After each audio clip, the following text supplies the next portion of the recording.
Assalamu alaikum. Good morning. How are you, students? I hope you are fine. I pray you stayed healthy and safe from diseases. It's me, Miss Mehwish, your assistant teacher. So let's start our today class. Firstly, we come the contents of book. Uh, we have completed chapter 1 from geography and chapter uh, 2 from history section.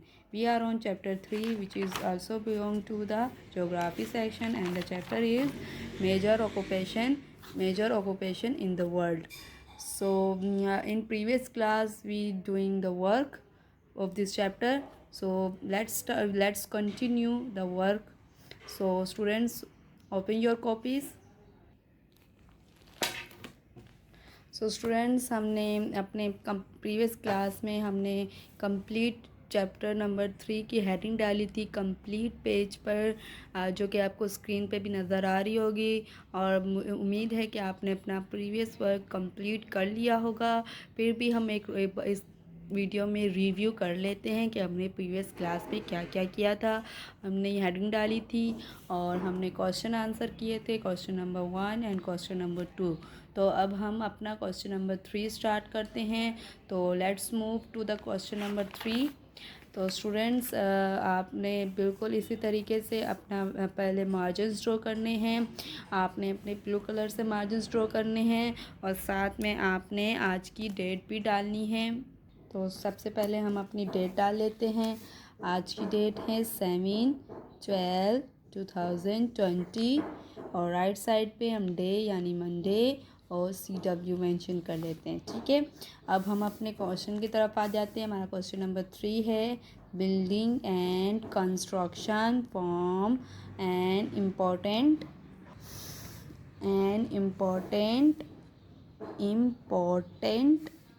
Field of employment in Pakistan today. ठीक है, इस पे बाद हमने full stop लगाया हुआ है। पे why is this sector important in a developing country.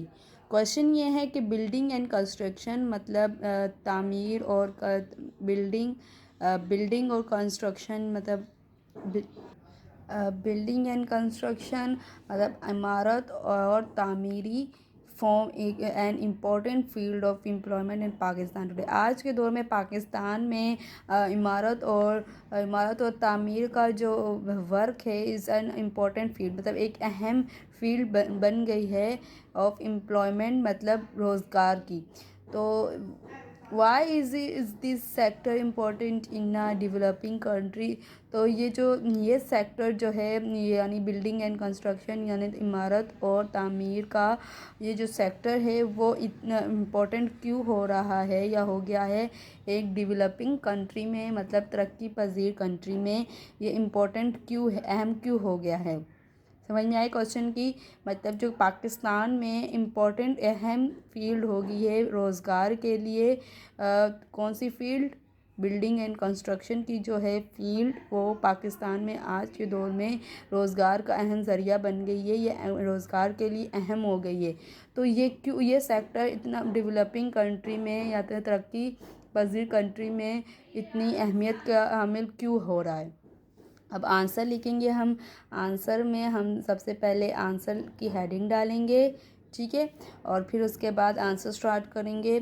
Building and constructions are typical of improving economies as office blocks BLOCKS blocks, factories, schools and hospitals, as well as residential units are added on। ठीक है, construction ठीक है, construction also provide employment to professionally qualified and skilled workers as well as laborers, road, houses, factories. ठीक है, labours roads houses factories.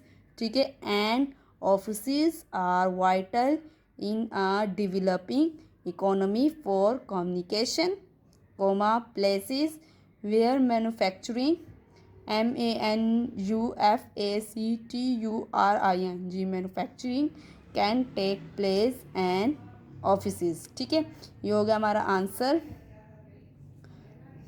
So students, building and constructions are typical improving economies as office blocks, schools, factories and hospitals as well as residential units तो are added on।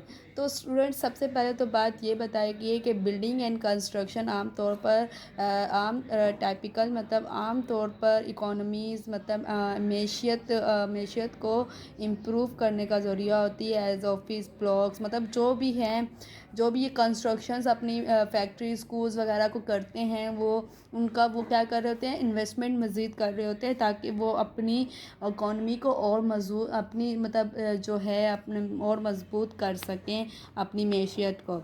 जैसे कि अगर कोई school अपना second campus खोल रहा है तो वो अपने मज़ीद स्टूडेंट्स उसके बढ़ गए हैं, इस वजह से वो अपने और स्टूडेंट्स को बढ़ाना चाहता है, मज़ीद स्टूडेंट्स को तालीम देना चाहता है, तो वो अपना एक और कैंपस खोलेगा। इसी तरीके से वो अपनी मैशियत को जो भी सेक्टर है, ऑफिस ब्लॉक है, फैक्ट्री, वो अपनी मैशियत को और इम्प्रूव करने के लिए इसे बनाता है। ठीक है, और फिर उसके बाद construction also provide employment to professionally qualified and skilled workers as well labours roads office factories. इसके अलावा कंस्ट्रक्शन जो है वो आल्सो प्रोवाइड एम्प्लॉयमेंट मतलब और इसके साथ कंस्ट्रक्शन क्या करता है, वो प्रोवाइड करता है वो प्रोवाइड भी करता है, क्या करता है, रोज़गार प्रोवाइड करता है टू प्रोफेशनली, और प्रोफेशनली भी प्रोवाइड करता है। जो कि सिविल इंजीनियर्स होते हैं, वो इंजीनियर्स जो हैं वो अपनी बिल्डिंग वगैरह डिज़ाइन करते हैं, इससे क्वालिफाइड को भी एम्प्लॉयमेंट प्रोवाइड हो रही होती है। और उसके बाद जो वर्कर्स होते हैं जो स्किल महारत रखते हैं, स्किल्ड वर्कर्स जैसे कि लेबर्स वगैरह जो फैक्ट्रीज़ वगैरह को क्या रोड्स वगैरह को बनाने का उनके पास हुनर होता है, उनको भी रोज़गार मुहैया करता है। Are in a wider developing economy for communication places where manufacturing can take place. और देखें ये कंस्ट्रक्शन का जो है सबसे बेहतरीन जो इसका अहम तरीन ज़रिया है, रोड्स बनाने से जो होगा वो हमारा कम्युनिकेशन सिस्टम और डेवलप होगा।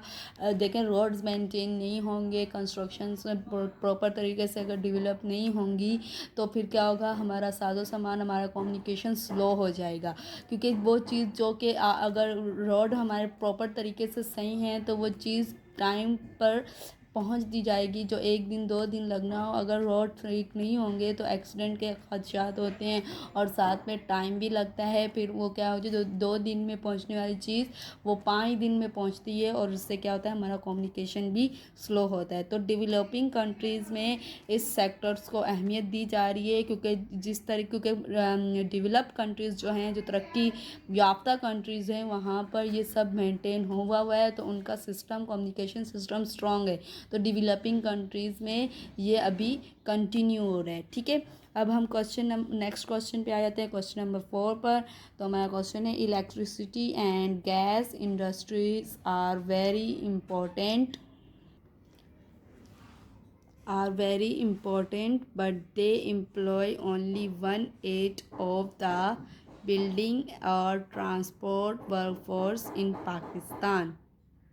ठीक है, इलेक्ट्रिसिटी एंड गैस इंडस्ट्री जो है वेरी इंपॉर्टेंट, बहुत अहम है, बट दे एम्प्लॉय ओनली 1/8, पर वो ओनली 1/8 मतलब 1/8% जो है वो क्या करती है, एम्प्लॉय हायर करती है, मतलब उन मुलाजमत जो है 1/8 रखती है बस उनका। क्यों? बिल्डिंग और ट्रांसपोर्ट वर्कफोर्स इन पाकिस्तान 1/8 जो है वो बिल्डिंग और ट्रांसपोर्ट वर्कफोर्स जो है या ट्रांसपोर्ट वर्कफोर्स अफराधी क़ुव्वत इन पाकिस्तान में इलेक्ट्रिसिटी एंड गैस इंडस्ट्री जो वेरी इंपॉर्टेंट है, बट पाकिस्तान में जो अफराधी क़ुव्वत है, वर्कफोर्स जो है या ट्रांसपोर्ट और बिल्डिंग जो है वो सिर्फ 1/8 है एम्प्लॉय रोज़गार है। क्यों? इसका रीज़न बताना है हमने। ठीक है, तो आंसर हम लिखेंगे, इसका आंसर में हम सबसे पहले आंसर की हेडिंग डाल लेंगे। ठीक है, आंसर की हेडिंग डाली, अब आंसर लिखते हैं, electricity and gas industries are highly mechanized, hence the workforce is limited, THOUG, highly skilled. ठीक है, तो electricity and gas industries are highly mechanized. जो इंडस्ट्रीज़ हैं जहाँ पे इलेक्ट्रिसिटी और गैस बनाई जाती है, सप्लाई की जाती हैं, वहाँ पे जो मशीन्स जो हैं वो हाईली मशीन्स हैं, मतलब काफ़ी बड़ी मशीनें हैं वहाँ पे। तो इसलिए जो वर्क फोर्स है वहाँ कम है, अफराधी क़ुव्वत कम है, और स्किल्डफुल जो है वो अगरचा स्किल्डफुल ज़्यादा होते हैं। मतलब कि इन मशीनाइज़ को इस्तेमाल करने वाले लोग जो कि मशीन्स के ज़रिए काम ज़्यादा हो रहा है, इसलिए वहाँ पे अफराधी क़ुव्वत की ज़रूरत नहीं होती। पर वहाँ पे जो होते हैं वो हाईली स्किल्ड होते हैं, वो जो मतलब के ज़्यादा हुनरमंद होते हैं, और उन्हीं को रखा जाता है इस सेक्टर में, electricity and gas in sector में। ठीक है, ये हो गया हमारे 2 question number 3 and question number 4। आपको स्क्रीन पे नज़र आ रहा होगा। यही अब हमारे क्वेश्चंस कंप्लीट हो गए हैं। हमारे इस चैप्टर में 4 क्वेश्चंस थे। हमने प्रीवियस क्लास में 2 क्वेश्चंस किए थे, क्वेश्चन नंबर 1 एंड 2 आपको स्क्रीन पे नज़र आ रहा होगा। और आज हमने अपने 2 क्वेश्चंस मज़ीद किए हैं, question number 3 and question number 4। ठीक है स्टूडेंट्स, अब हम अपना न्यू एक्सरसाइज की तरफ मूव करते हैं। तो अब उसके लिए भी अपना पेज मेंटेन कर लीजिए, मार्जिन ड्रॉ कर लीजिए ब्लू कलर से, और let's move to the exercise. तो स्टूडेंट्स, ये आपकी वर्कशीट है जो आपने वर्कशीट करनी है, पर आपने अपने हैंड फॉर्म राइटिंग फॉर्म में करनी है। आपने अपने ब्लू पेन से वर्क करना है। सो स्टूडेंट्स, आपने अभी फ़िलहाल यही टास्क करना है, तो पहले आपने ये करेंगे, फिर नेक्स्ट क्लास में हम नेक्स्ट वर्क करेंगे। तो स्टूडेंट्स, आपने क्या करना है, आपने इस वर्कशीट का जो काम है वो आपने अपने राइटिंग फॉर्म में करना है। आपने अपने ब्लू पेन और ब्लैक पेन का इस्तेमाल करना है जस्ट। ठीक है, तो मैं साथ साथ में बताऊँगी आपने कब और कौन सा पेन इस्तेमाल करना है। सो सबसे पहले ये क्वेश्चन लिखने के लिए आप अपने ब्लैक पेन को इस्तेमाल करेंगे। आपने अपना ये कंप्लीट क्वेश्चन जो आपको स्क्रीन पे नज़र आ रहा होगा, ये कंप्लीट क्वेश्चन आपने ब्लैक पेन से लिखना है। तो क्वेश्चन क्या है हम रीड कर लेते हैं। GIVN given below are given the working percentage of 5 countries, in agriculture, industry and services. These figures are jumbled up. Choose the correct percentage for each. ठीक है, तो ये कहा गया है कि नीचे दिए गए कुछ वर्किंग परसेंटेज है, और 5 कंट्रीज मतलब 5 ममालिक की वर्किंग परसेंटेज है नीचे। तो इन एग्रीकल्चर, इंडस्ट्री और सर्विस में, तो हर कंट्री की उनकी परसेंटेज दी गई है, उनकी अलग अलग सेक्टर्स में, एग्रीकल्चर, इंडस्ट्री और सर्विस में। तो this figures are jumbled up, ये जो हैं मतलब ये जो परसेंटेज दी हुई हैं वो क्या है, जम्बल्ड है, मतलब आगे पीछे हैं। ठीक है, और आपने क्या करना है, choose the correct person for each.